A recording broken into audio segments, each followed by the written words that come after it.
Hi, Annalisa Six here with Lady of Leisure and the Sober Curator to give your 2023 January forecast for the zodiac sign of Aries. Aries, you've been having a little bit of a rough time when it comes to your communication with others, especially people that you care about. And in January, you might be kind of working through some of the last little bits of understanding how your words have consequences or how they affect others. Mars retrograde in Gemini has been transiting the house of communication for the Aries horoscope chart. And so Mars being your ruling planet, you naturally have more of an inclination to come in a little bit hot and heavy with your energy just in general, even if you think that it's more subdued. That's something about most fire signs that we have, but especially any sign that's Mars ruled, like Scorpio and Aries. You tend to be a little bit more combative, irritable, reactive than some of the other signs that might be a little bit better at hiding those things. And so Mars retrograde in Gemini has probably been an exercise in learning when it's important to speak up, learning how to be confrontational without hurtful. Confrontation without hurt is really important for a Mars dominant person, especially Aries. And so finding ways to communicate your needs and your feelings is totally valid. And it's important that we all do that, but it doesn't mean that it also has to happen in an explosive or hurtful way. And so with Mars finishing up this retrograde cycle for you, you might be kind of at the tail end of learning some of those lessons through some of your interpersonal dynamics and social dynamics that you've had.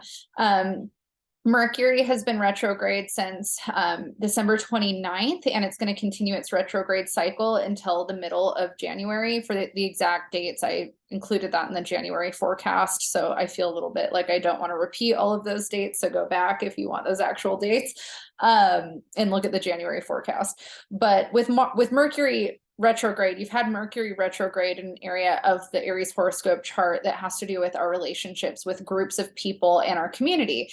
And so a lot of times when we have Mercury retrograde in this area, especially when Venus is also there, because Venus has also been in Capricorn in the same area of your chart, we are working through our communication with people we're in relationships with. And the specific area of the chart has more to do with friendships or groups of people that we're associated with, or even like political organizations that we've been a part of that maybe we're changing the way that we communicate or think about those things, our beliefs, those things too. So you really have had through December, the last part of December especially, and this first part of January, having to really rethink how you're communicating those dynamics. That might be something that's your journey anyways, with being an Aries, but it's definitely been coming up for you a lot.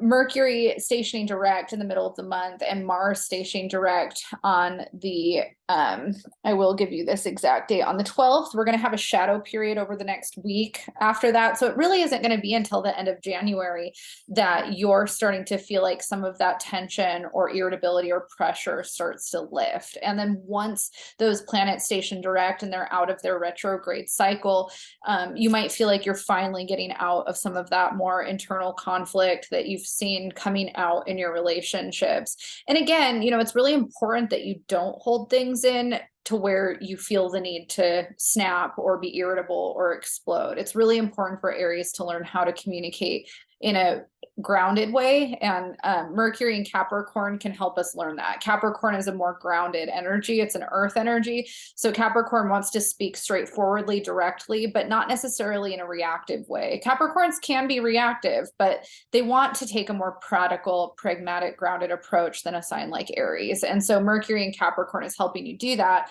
Mars and Gemini can be a little bit erratic and flip-floppy and kind of say stuff that it doesn't always mean. And so the combination of those things has been interesting for you. The other thing that's really poignant for Aries right now is that we have Jupiter starting its journey through Aries again, and it's going to be doing that for the beginning of the year.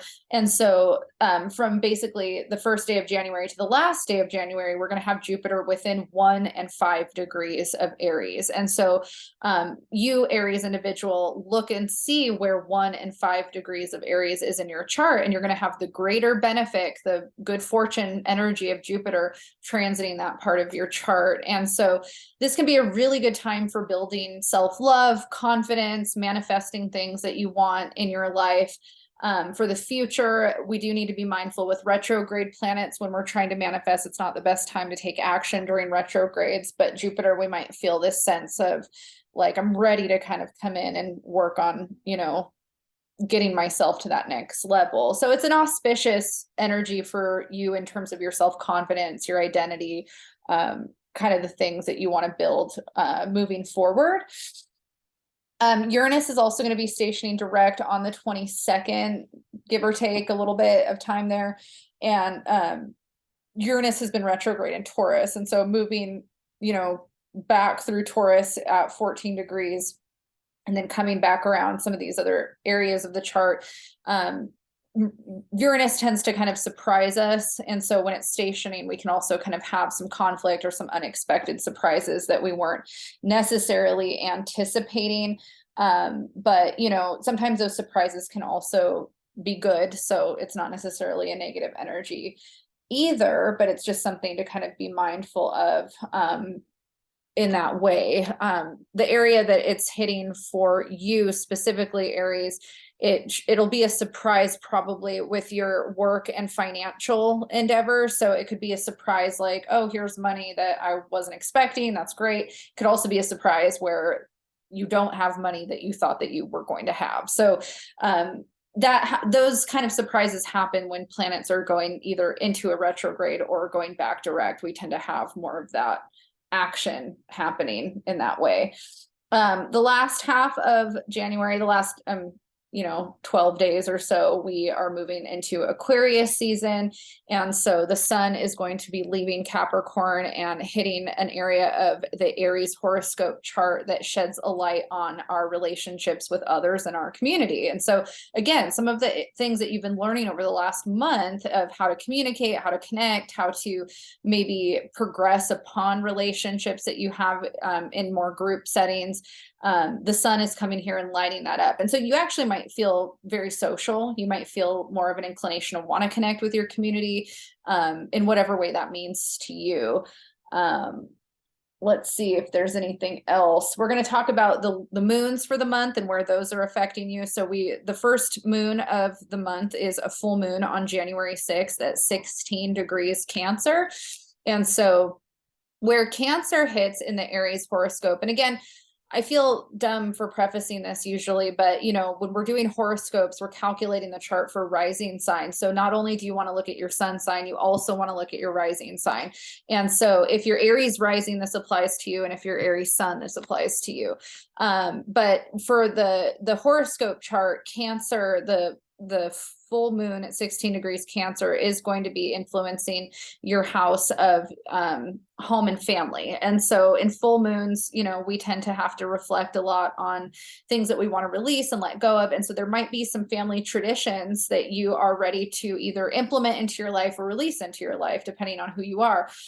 Capricorn season, you know, there's a lot of tradition, and there's tradition that we're either breaking or tradition that we're either following. And I think that Cancer energy can sometimes bring up some of that ancestral energy, and in a good way or a bad way. You know, if we feel the need to reconnect with family and maybe integrate more of that lineage into our daily lives or moving forward, that could be something that we feel called in. If it's the opposite, where we feel the need to release it, let it go, heal it. If we've got issues around the mother or the father and we want to heal that stuff, if it has to do with matriarchy versus patriarchy, those are themes of Capricorn and Cancer. Those are things that you might be feeling heavily. You know, Cancer is also really good for self-care. So around the 6th, you might be feeling really emotional and feeling a need to just go within and homebody. And that's totally supported on that full moon for you. Full moons are a time of manifesting and letting things go. So it's a great time to call in some self-care and see, you know, kind of what resonates for you in that way. The new moon in Aquarius happens on January 22nd at 1 degree, so 1 degree of Aquarius. And again, this is hitting an area of the Aries chart that really does have to do with the community and the groups that we surround itself with. Community is a huge word for you in January. Like, who are you relating yourself to? Who are you connecting with? Who are you in the world with other people? Not necessarily in your job, but your social circles, your group of friends, the political foundations that you associate yourself with. Those are things that you're going to really care about, and care about who you're aligning yourself with on that new moon. And sometimes that could mean too, like in a new moon, we're setting intentions, and sometimes it means that we want to call in a community that we've been wanting to be a part of, or it could mean that we are done with a certain group of people or friendships that we're ready to move on from. And so those are themes that come up during that new moon in January. So again, you're working through a lot of that stuff, your perceptions around that and your communication around that in that month. And it's really positive for you to be thinking about how you want to take action around those things in that way. And if you feel called to socialize, make sure it's with people that you want to bring with you into the new year. This is a new year, not astrologically. Our astrological new year doesn't happen until Aries season, but for the Gregorian calendar and celebrating the new year in the Gregorian calendar, this is a great time for you to be with people that you value and that you care about in that way. So that is your 2023 horoscope. Enjoy spending time with the people that you care about. Make sure you're aligning yourself with good people. And as always, good luck.